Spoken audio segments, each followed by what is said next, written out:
পোশাক কারখানার পরিস্থিতি পর্যালোচনা ও পর্যবেক্ষণের জন্য কমিটি গঠন করা হয়েছে বলে জানিয়েছেন শ্রম উপদেষ্টা আসিফ মাহমুদ সজীব ভূঁইয়া। আর বিজিএমইএ সভাপতি আশা করছেন শনিবারের মধ্যে পরিস্থিতি স্বাভাবিক হবে। আমি আশা করি আজকে হয়তো বা সন্ধ্যার মধ্যে বিকেলের মধ্যে এই ফ্যাক্টরি বেতনও ক্লিয়ার হবে। আমরা যতটুকু জানতে পেরেছি, আমার বিশ্বাস কালকে থেকে শনিবার থেকে সব ফ্যাক্টরিগুলি নিরবিচ্ছিন্নভাবে চলতে পারবে। একমাত্র ওয়ালটন এসি দিচ্ছে 1 বছরের রিপ্লেসমেন্ট গ্যারান্টি।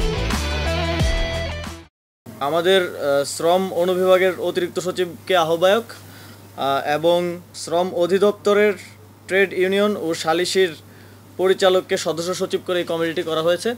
এই কমিটিতে 3 জন শ্রমিক নেতৃবৃন্দ আছেন। কমিটিতে 2 জন সুপ্রিম কোর্টের বিজ্ঞ আইনজীবী আছেন এবং কমিটিতে মালিক পক্ষ থেকে 2 জন সদস্য আছেন।